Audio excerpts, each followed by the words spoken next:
충성된 청지기란 제목으로 고린도전서 4장 1절에서 5절 말씀으로 말씀해 주셨습니다. 우리는 의식을 하든 못하든 각자의 시간대로 하나님 앞으로 가고 있습니다.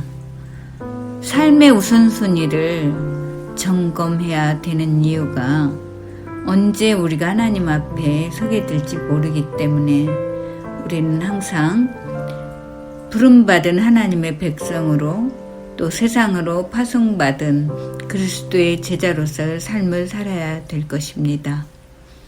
하나님의 소원을 이루어드리는 데 쓰임받는 출장 인생을 살기 위해서 먼저 첫 번째로 내가 누구인가 정체성을 파악해야 될 것입니다.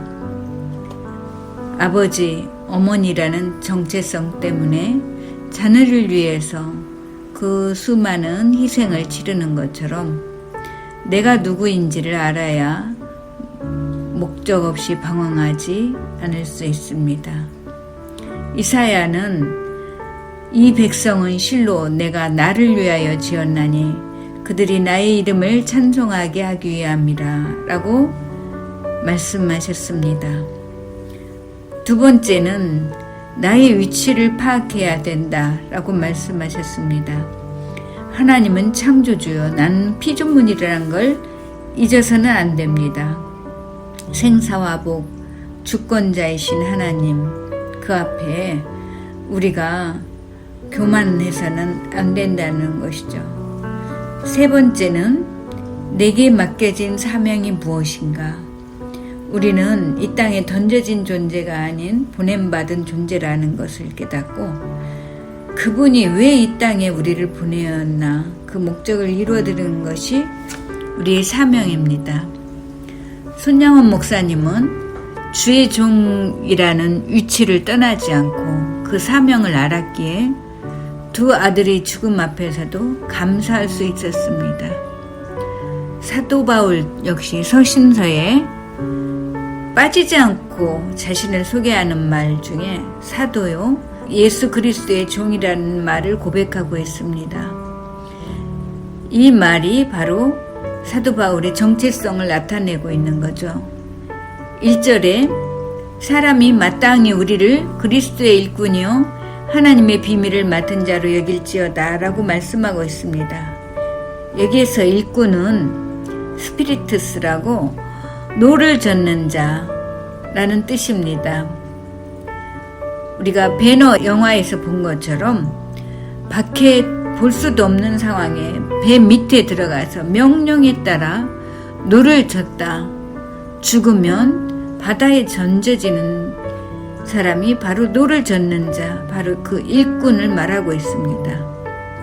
자신의 어떤 의견이나 주장이나 수고에 대가도 없이 명령에 따라 순종하며 사는 삶, 이것이 일꾼인데 바로 사도 바울은 자신이 주의 일꾼, 예수 그리스도의 일꾼이라고 말한 것입니다.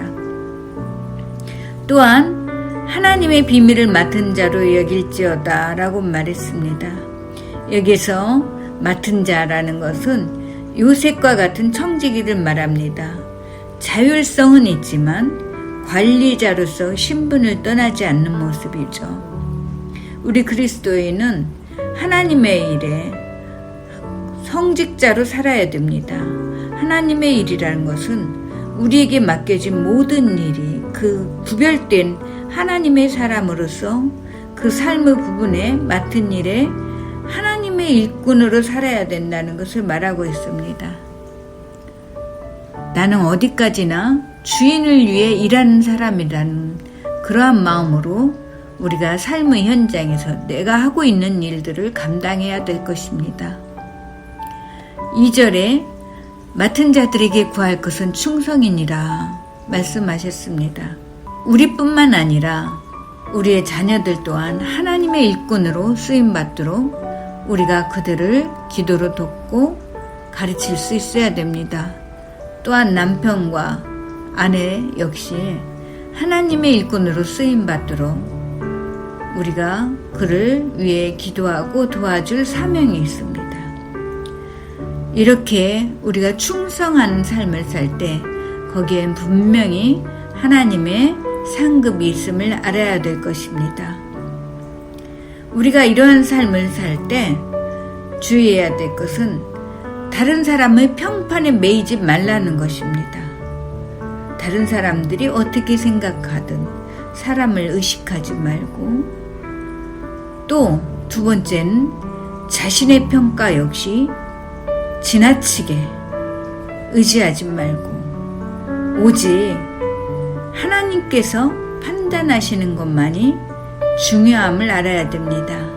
4절에 보면 다만 나를 심판하시리는 주시니라 라고 말씀하셨습니다.